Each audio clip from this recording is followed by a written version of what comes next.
Hello students, previous video में हमने three dimension box को कंप्लीट कर लिया था और उसमें डीजनरेट आइगन लेवल्स भी हमने कंप्लीट कर लिए थे। आज जो है न्यूमेरिकल्स करेंगे, है ना। Numericals based upon one dimension box, है ना। उसी में सिमेट्रिक पोटेंशियल और उसी में थ्री डायमेंशन बॉक्स, उसी को लेकर के न्यूमेरिकल्स करेंगे, ठीक है। तो numericals based upon one dimension box infinite, है ना। Infinite one dimension box and symmetric potential, मतलब अभी तक जो जो टॉपिक पढ़े हैं हमने उन्हीं पे बेस्ड, है ना। Potential and three dimension box, ठीक है। देखते हैं इसमें, अब एक कोशिश करूँगी कि 2 ही लेक्चर में कंप्लीट हो जाए, ठीक है। चले क्वेश्चन नंबर 1 देखिए। पहला क्वेश्चन जो है वो सिंपल सा ही है। पहला क्वेश्चन है कि सिद्ध कीजिए कि एक विमीय दृढ़ बॉक्स यानी कि वन डायमेंशन रिजिड बॉक्स जो है उसमें गतिशील कण के लिए आइगन फलन लाम्बिक होते हैं, है ना। Prove that, as a question भी है, न्यूमेरिकल भी है, सिंपल सा है, कुछ भी ऐसा नहीं है ना। आराम से कर लोगे आप, बट क्वेश्चन ध्यान से पढ़ोगे तो, है ना। Prove that the eigen function of अ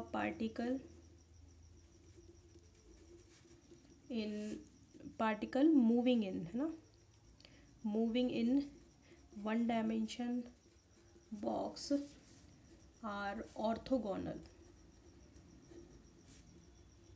ठीक है। सॉल्यूशन देखें, सिंपल सा है। इसने ये कहा है कि आइगन फंक्शन लाम्बिक होते हैं किसी भी एक ऐसे पार्टिकल के लिए जो वन डायमेंशन बॉक्स में मूव कर रहा है, ठीक है। ऑर्थोगोनल की क्या डेफिनेशन थी आपको याद होगा। ऑर्थोगोनल और नॉर्मलाइज्ड जो है वो उसमें एक ही होता है, बस अंतर ये होता है कि जो नॉर्मलाइज्ड होता है उसमें साई स्टार साई 1 होता है इसका इंटीग्रेशन, जबकि नॉर्मल ऑर्थोगोनल जो होता है उसमें 0 होता है। ऑर्थोगोनल और नॉर्मलाइज कंडीशन को मिलाकर हम ऑर्थोनॉर्मल कंडीशन बोलते हैं, वो भी मैंने आपको लिखवाई है, ठीक है। उसमें 2 कंडीशन थी, अगर ये इज इक्वस टू 0 आ जाता है तो ऑर्थोगोनल होता है, और अगर इज इक्वस टू 1 आ जाता है तो नॉर्मलाइजेशन होता है, ठीक है।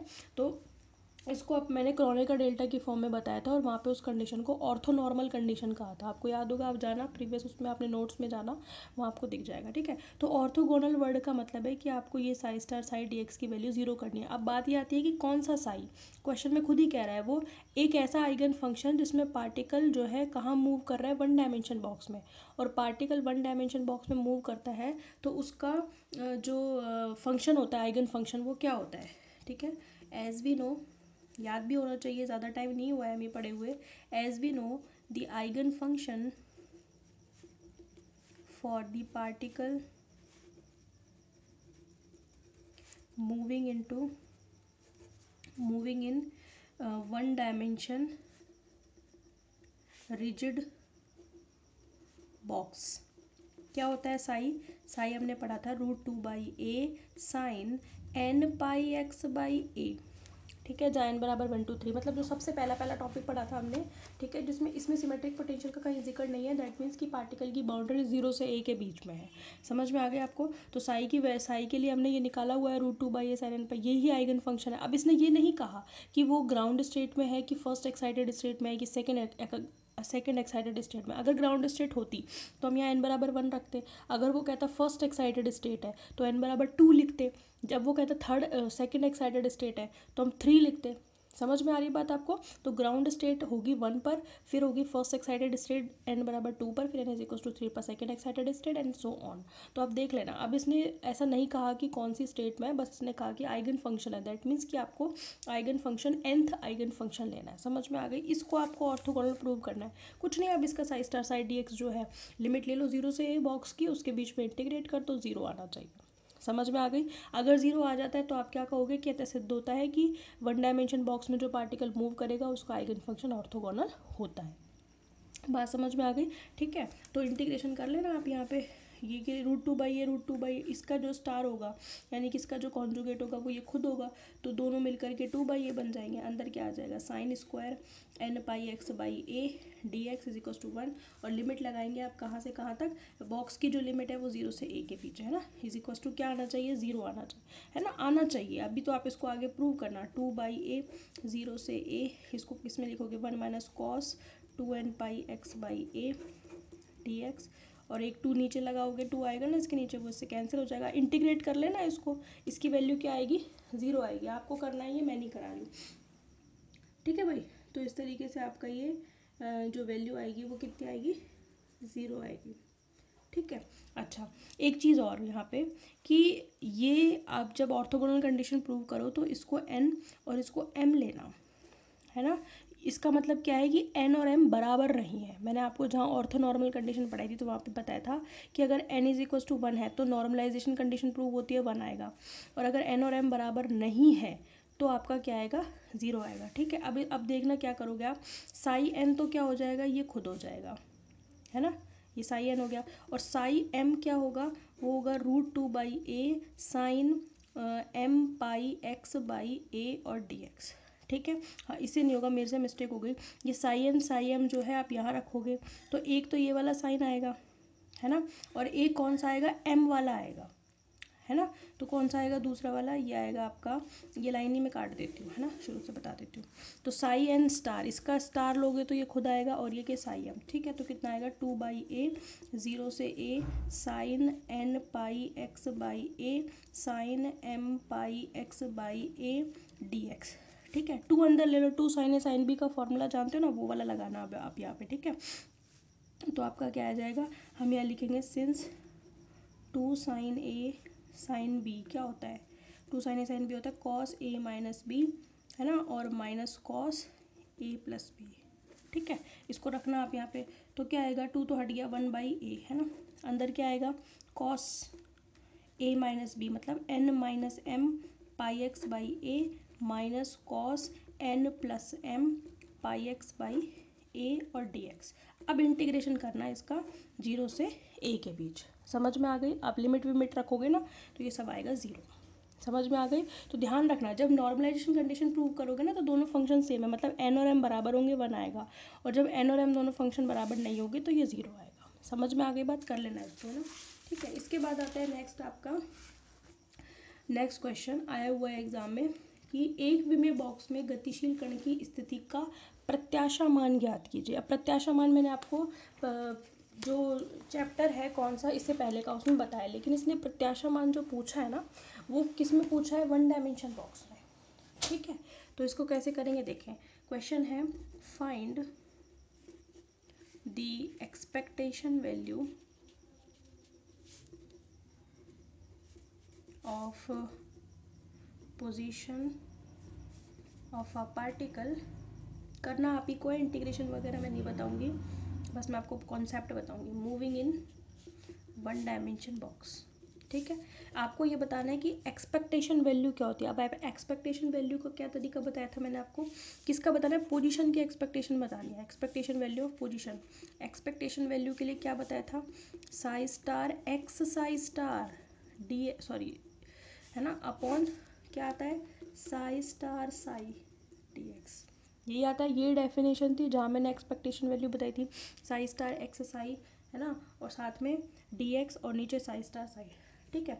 अब हमारा nth होता है इसलिए हम उसको n लिखते हैं नीचे, क्योंकि हम n पाई एक्स बाई ए लिखेंगे ना, मैंने बताया ना आपको, उसने ग्राउंड या फर्स्ट एक्साइटेड स्टेट नहीं कहा है, nth स्टेट है, तो आप यहाँ पे फंक्शन को nth स्टेट लिखोगे, समझ में आ गई बात। अच्छा, सबसे पहले तो ये पता होना चाहिए कि फॉर 1 डायमेंशन बॉक्स, अभी अभी लिखा था साई एन कितना होता है, √2/a sine n pi x by a। अगर आपने n लिया है तो आप यहाँ पे भी n लिखोगे, अगर आपने m लिया है तो यहाँ पे आप m लिखोगे, ये तो करोगे। अब आपको क्या करना है, आपको ये तो पता है ना कि ये जो साई n है ये नॉर्मलाइज्ड है भाई, ये जो कांस्टेंट आपने लिखा हुआ है √2/a, ये नॉर्मलाइजेशन कांस्टेंट ही तो है। जब इसने नॉर्मलाइजेशन कंडीशन फॉलो की थी तभी तो ये वैल्यू आई थी। इसका मतलब क्या है, डिनोमिनेटर तो 1 है, तो आप क्या लिखोगे, since function is normalised, already normalised है, आप चाहे तो चेक भी कर सकते हैं। देयरफॉर ये जो आपने डिनोमिनेटर में psi N star psi n dx लिखा है इसकी वैल्यू 1 आएगी, तो डिनोमिनेटर 1 बच गया, तो बचा क्या आपके पास, expectation value of psi N star X बीच में और साई एन dx। अब आपको कुछ नहीं करना, सिंपल सा काम बचा है, आपको इसका स्टार लेना, यहाँ रखना, एक्स ऑलरेडी है और ये के साइन है, तो क्या बचेगा आपके पास, आएगा क्या आपके पास, ये √2/a, ये पूरा फंक्शन एक बार लिखना है, फिर x, फिर ये दोबारा से लिखना है, तो √2/a 2 बार आएगा, तो वो आ गया 2/a। अंदर क्या आएगा, x साइन स्क्वायर, है ना, sign square n pi x by a और dx। क्या आप इसका इंटीग्रेशन नहीं कर सकते क्या, लिमिट 0 से a। इंटीग्रेशन ये करने में कोई दिक्कत है क्या आपको, बिल्कुल नहीं होनी चाहिए। कुछ नहीं करना आपको, ये साइन स्क्वायर को डबल एंगल में कन्वर्ट कर लीजिए, ठीक है। उसके बाद खंडस खंडस समाकलन करना, यानी कि इंटीग्रेशन बाय पार्ट्स करना, ठीक है। मैं थोड़ा सा सिंपल कर देती हूँ उसको। 2/a x, इसको क्या लिखोगे आप, 1 minus cos 2n pi x by a, और जो नीचे 2 आएगा ना वो मैंने बाहर लिख दिया, और dx 0 से a, ठीक है। दो पार्ट्स में तोड़ लो इसको, ये 1/a तो बाहर रहेगा आपका, एक इंटीग्रेशन तो बनेगा x dx, और एक बनेगा आपका x cos 2n pi x by a dx, 0 से a। कोई दिक्कत इसको सॉल्व करने में, सॉल्व करना, आंसर बताना मेरे को इसका क्या आंसर आएगा, ठीक है। आपका काम है ये इंटीग्रेशन सॉल्व करने का, ठीक है भाई। चलें आगे क्वेश्चन पे चलते हैं, नेक्स्ट क्वेश्चन, ठीक है। अभी तो हमने प्रीवियस क्वेश्चन, ये वाला जो क्वेश्चन था क्वेश्चन नंबर 2, उसमें आपने निकालना था कि एक्सपेक्टेशन वैल्यू ऑफ पोजीशन कितनी है वन डायमेंशन बॉक्स में। अब आपको एक क्वेश्चन होमवर्क दे रही हूँ मैं, ठीक है। क्वेश्चन भाई जितने ज़्यादा आप खुद करोगे ना, टॉपिक उतना क्लियर होगा, आपको पता लगेगा कि आपको मैंने जितना सिखाया वो आपको कितना समझ में आया।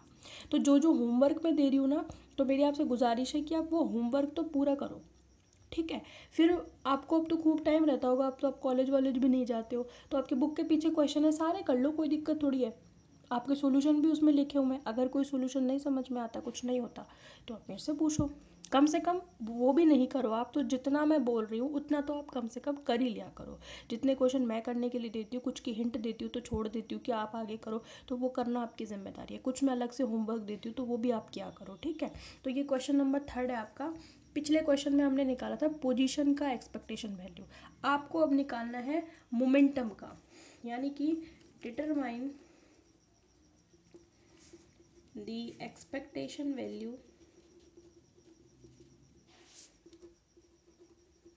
Of momentum. पिछले में तो था पोजीशन का, मोमेंटम ऑफ अ पार्टिकल, है ना, इन वन डायमेंशन बॉक्स, ठीक है। ये आपको करना है होमवर्क, ठीक है। यानी कि आपको क्या निकालना है, मोमेंटम के लिए निकालनी है एक्सपेक्टेशन वैल्यू, यानी कि आपको साई स्टार, यहाँ पे मोमेंटम के लिए ऑपरेटर फॉर्म में क्या होती है, माइनस आयाटा एच का del by del x psi d x, और नीचे आएगा psi star psi d x, है ना। लिमिट आपकी जो है बॉक्स के लिए 0 से a है, वैसे तो माइनस इन्फिनिटी से इन्फिनिटी होता है, बट आपकी जो फेवरेबल जो पर्टिकुलर केस के लिए लिमिट्स हैं वो 0 से a है, ठीक है। अब ये जो डिनोमिनेटर है ऑलरेडी 1 हो जाएगा, ठीक है। माइनस साइड एच कट को बाहर ले लेना, एक बार इसका डिफरेंशिएट करके पूरे का इंटीग्रेशन करना, और मेरे को बताना कि मोमेंटम की जो एक्सपेक्टेशन वैल्यू आती है वो कितनी आती है। पोजीशन की भी आपको बतानी है, और इससे पहले वाले क्वेश्चन में भी मैंने छोड़ा है इंटीग्रेशन, ठीक है। तो ये आप लोगों को करना ही है, ठीक है। नेक्स्ट क्वेश्चन देखें, तो ऐसे सिंपल क्वेश्चन अगर आपने कॉन्सेप्ट पकड़ लिया ना, फिर आपको कैसा भी क्वेश्चन दे दो आप सब कर लोगे, ठीक है। एक क्वेश्चन ऐसे ले लो बॉक्स में प्रोबेबिलिटी का, ठीक है। जैसे ऐसे पूछा जा सकता है कि स्मॉल ए लंबाई का एक विमीय बॉक्स है, ठीक है। तो उसकी मूल अवस्था में कण के पाए जाने की प्रायिकता क्या होगी, है ना। यानी कि आपको बताना है calculate the probability of finding a particle. Question ध्यान से पढ़ो, मेन बात तो ये है, particle in one dimension rigid box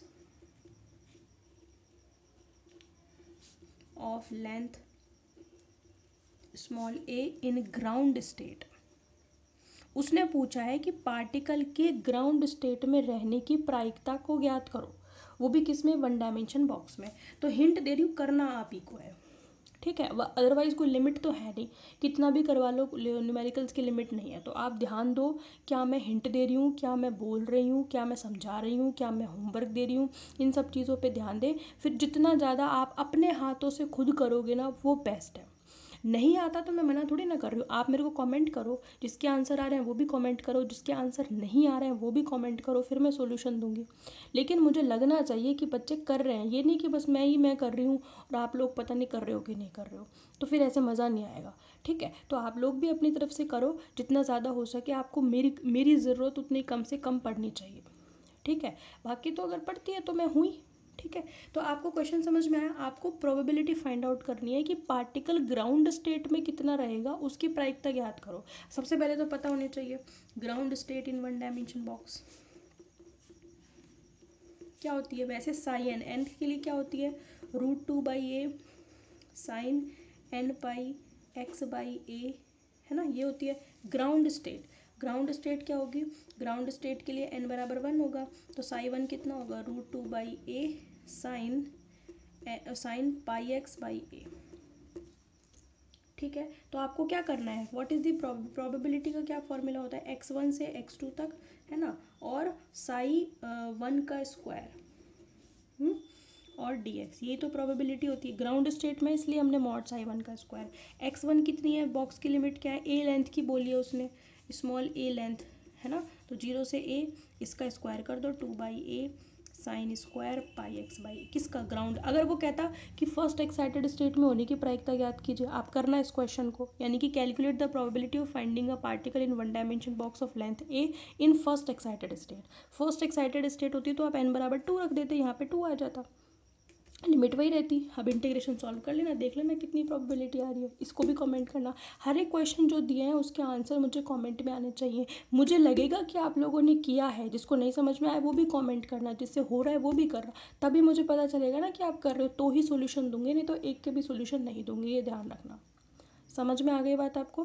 ठीक है, तो अपन एक वीडियो सेशन और ले लेंगे न्यूमेरिकल्स के ऊपर, उसमें बाकी सारे न्यूमेरिकल्स अपन कवर कर लेंगे, फिर अपन अपना नेक्स्ट चैप्टर शुरू करेंगे। Okay, thank you.